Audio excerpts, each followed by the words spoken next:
आज तो पता चला बहुत खौफनाक मुल्क में हम रह रहे हैं, बहुत हालात खराब हैं। पता नहीं उससे कहा बैठे थे नहीं बैठे थे जब उन्होंने बताया है कि पाकिस्तान पर तो 80% जो है वो दहशतगर्द तकरीबन कब्जा कर चुके हैं। और दूसरा फिर वो चीफ साहब ने पूछा, उन्होंने कहा कि तो अक्टूबर में कैसे हालात ठीक हो जाएंगे, तो उन्होंने कहा कि ये टेंटेटिव असेसमेंट है। तो उन्होंने कहा कि आप टेंटेटिव असेसमेंट की बुनियाद पर अगर तारीख दे रहे हैं तो इसका मतलब ये है कि अक्टूबर से भी आगे जा सकते हैं। आप ये कह रहे हैं अदालत को कि अक्टूबर से भी आगे जा सकते हैं।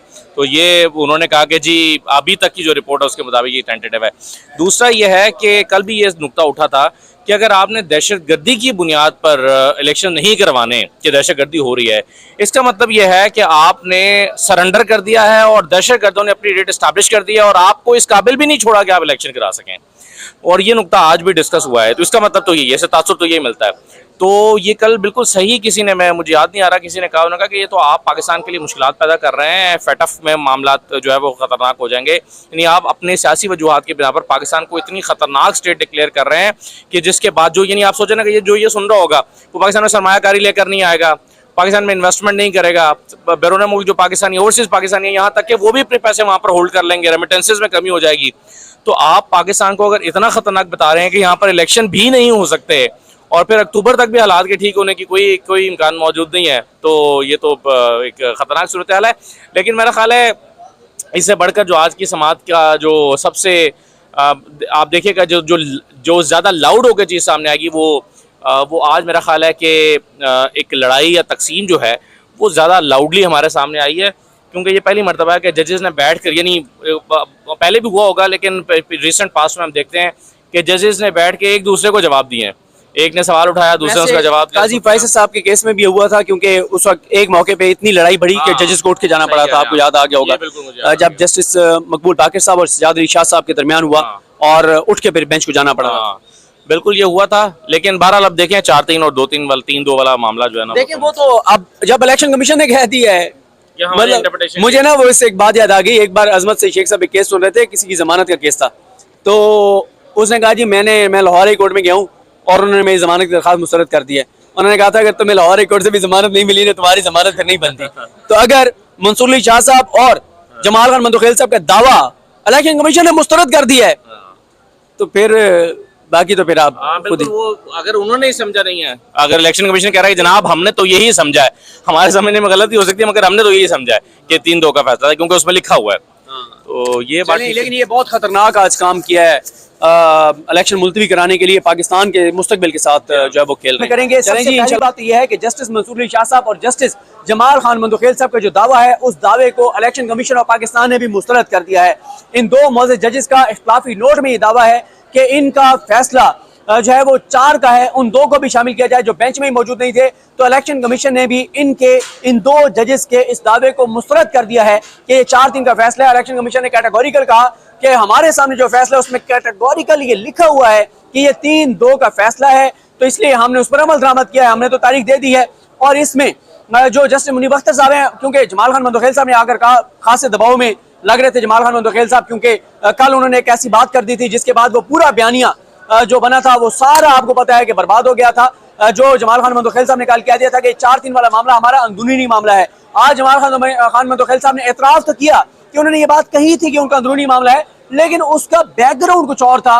लेकिन जमाल खान मंदोखेल साहब आज बजिद रहे, बार बार समात में कहते रहे कि वो तो 4-3 का फैसला था, इलेक्शन कमीशन ने तारीख कैसे दे दी, सदर ने तारीख कैसे दे दी, वो तो फैसला ही 4-3 का था। तो इलेक्शन कमीशन ऑफ पाकिस्तान के वकील ने जो सजील सवाती हैं, उन्होंने कैटेगोरिकल कहा कि ये 3-2 का फैसला था, ये 4-3 का फैसला नहीं था।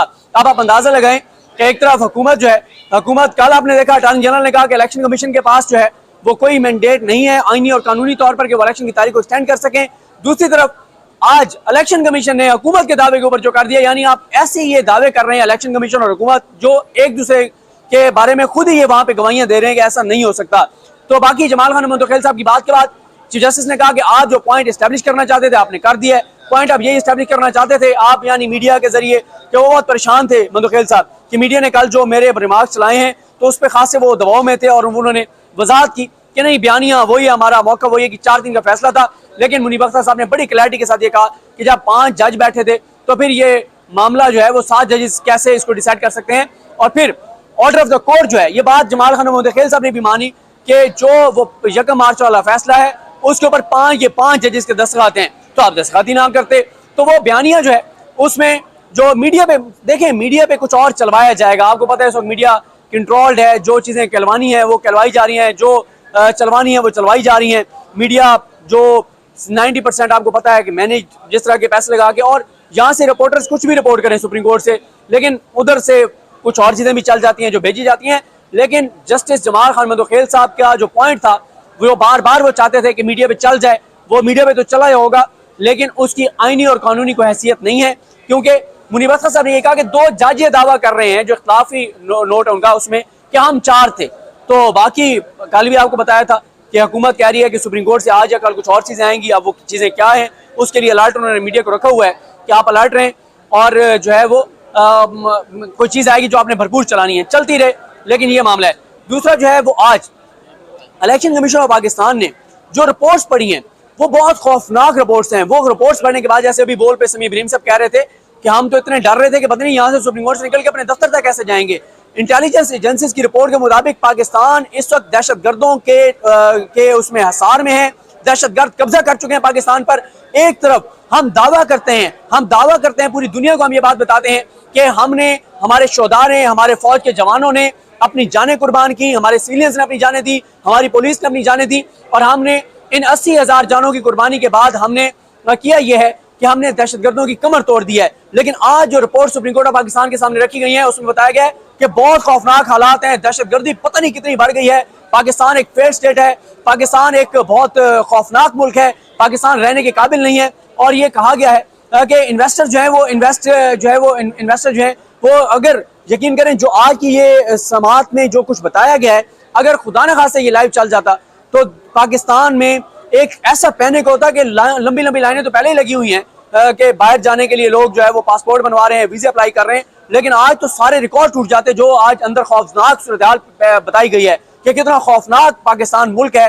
कोई इन्वेस्टर इन्वेस्ट ना करे, जिन्होंने इन्वेस्टमेंट की हुई है वो इन्वेस्टमेंट फौरन निकालें, जो पाकिस्तान में रह रहे हैं वो जितना जल्दी हो सकता है पाकिस्तान से निकल जाएं। इतनी खौफनाक तस्वीर जो है वो इलेक्शन कमीशन के वकील ने पाकिस्तान की जो है वो पेश की है, और हुकूमत और इंटेलिजेंस एजेंसीज की रिपोर्ट के मुताबिक सिर्फ अपने एक मफाद के लिए कि इलेक्शन ना हो, हमारे जो है वो इलेक्शन होंगे तो इमरान खान आ जाएंगे तो तरमीम खत्म हो जाएंगी, वो खत्म होंगी तो चोरी डकैती और ये जो कुछ किया गया है ये सारा जो है वो वापस करना पड़ेगा। सिर्फ इस एक मकसद के लिए पाकिस्तान के हवाले से जो चीज़ें की जा रही हैं वो बहुत ही अफसोसनाक और शर्मनाक है कि अपने ज़ाती मफाद के लिए मुल्क के बारे में आप, अगर आज की ये रिपोर्ट जो होगी ये इंडिया उठा के ले जाए पूरी दुनिया में, तो उसको और कुछ करने की जरूरत नहीं इंडिया को। अगर आज की वो प्रोसीडिंग रिपोर्ट कर दे पूरी दुनिया में कि पाकिस्तान की सबसे बड़ी अदालत में, सुप्रीम कोर्ट में, पाकिस्तान के इलेक्शन कमीशन की ये रिपोर्ट है कि जनाब हमारा मुल्क दहशतगर्दों के हिसार में है, दहशतगर्द कब्जा कर चुके हैं पाकिस्तान के ऊपर, और अल्लाह ताला माफ करे कि किसी वक्त भी कुछ भी हो सकता है। और एक और जो बड़ा इंकशाफ है वो ये हुआ है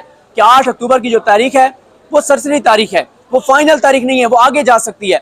ये भी एक बड़ा इंकशाफ था। फिर एक और जो आज इंकशाफ हुआ सुप्रीम कोर्ट में कि ये पहले से तय था कि 30 अप्रैल को जो है वो इलेक्शन, यानी इलेक्शन नहीं करवाने। तो ये चीज़ें जो है वो आज सारी सुप्रीम कोर्ट ऑफ पाकिस्तान में हुई हैं जो इसकी अच्छा, फिर एक और चीज़, ये जो 4-3 वाला मामला है इसके ऊपर 1 मार्च को फैसला आया, आज 29 मार्च हो गई है। आज की तारीख तक हुकूमत ने, PDM ने ना तो उस फैसले का कोई रिव्यू दायर किया है, ना उन्होंने जो है वो इसको उसके ऊपर आज तक कोई रिटर्न कोई चीज़ दी है। ज़बानी कलामी बातें हैं, दावे हैं, इल्ज़ामात हैं, मीडिया पर, पार्लियामेंट में, अदलिया का वो सारा कुछ जो रात को किया जा रहा है। और एक और सवाल यह है, अगर पाकिस्तान इस वक्त दहशतगर्दों के ठिकाने, दहशतगर्द पाकिस्तान पर कब्जा कर चुके हैं, इतनी खौफनाक सूरत हाल है, 80% KPK में उन्होंने कहा इलेक्शन नहीं हो सकता। पंजाब में मुझे बताएं पिछले 2 माह में, जब से ये, या 1 साल में जब से दहशतगर्दी में इजाफा हुआ है, मुझे बताएं कि कितने ऑपरेशन हमने दहशतगर्दों के खिलाफ किए हैं। पंजाब और KPK में कितने हमने दहशतगर्द पकड़े हैं, कितने हमने उनके सहूलतकार पकड़े हैं। हम तो यहाँ पे पॉलिटिकल वर्कर्स को पकड़े हैं। इस्लामाबाद की CTT वो सारे पॉलिटिकल वर्कर्स को पकड़ रही है। मेरी FIR वहीं पे थी, मुझे उन्होंने उनके उसमें किया गया, गिरफ्तार किया गया CTT के उसमें। तो बात यह है, अगर इतने खौफनाक हालात हैं तो मुझे बताएं, जिस तरह की हमने पुलिस और रेंजर्स ज़मान पार्क पे हमलावर देखी है, क्या हमने पूरे पाकिस्तान में कोई एक मंजर ऐसा देखा है कि 100 नमाजियों को जो शहीद किया गया पेशावर में, उसके बाद हमने कोई ऐसा ऑपरेशन देखा हो? किसी एक मकाम पे दहशतगर्दों को कोई 50 पुलिस वाले भी पकड़ने गए हों, कोई 100 रेंजर्स एहलकार भी हमें नजर आए हों? हमें तो कहीं नजर नहीं आता। बताया यह जा रहा है कि पाकिस्तान पर तकरीबन दहशतगर्द कब्जा कर चुके हैं और पाकिस्तान रहने के काबिल नहीं है। बहुत खौफनाक हालात है, पता नहीं कितने बम धमाके अल्लाह माफ करे होने वाले हैं। और ये हुकूमत जो चंद एक दहशतगर्दी के वाकयात हुए हैं उनको अपने हक में इस्तेमाल कर रही है सियासी तौर पर इलेक्शन को मुलतवी करवाने के लिए। एक और चीज़ बहुत कुछ था, क्योंकि 2 घंटे की समाअत थी, अभी मजीद समाअत होनी है। इमरान खान साहब पर जो वज़ीराबाद में हमला हुआ है, जिसके बारे में हुकूमत कहती रही है कि वो हमला हुआ ही नहीं है, खुद जानबूझ के कराया गया है, वो जख्मी नहीं है। इलेक्शन कमीशन ने आज उसको भी बुनियाद बनाया है कि देखें ये हालात इतने खराब हैं कि वज़ीराबाद में इमरान खान पर हमला हो गया, तो उसको भी, इमरान खान पर हमले को भी अब इस्तेमाल किया जा रहा है इलेक्शन को मुलतवी कराने के लिए। लेकिन सुप्रीम कोर्ट बड़ा ये देख रही है कि इलेक्शन कमीशन पहले ये माइंड बना चुका था, पहले ये तय कर चुका था कि हमने इलेक्शन नहीं कराने। 8 फरवरी को ही चीज़ें हो चुकी थी, 1 मार्च को सुप्रीम कोर्ट का फैसला आया और उसके बाद जो ये सारा कुछ जो किया जा रहा है वो उसमें यही है कि इलेक्शन कमीशन इस वक्त मिला हुआ है PDM के साथ, हुकूमत के साथ, और हुकूमत जो है वो किसी सूरत में इलेक्शन, और अक्टूबर में भी इलेक्शन नहीं होंगे या तय हो गया है।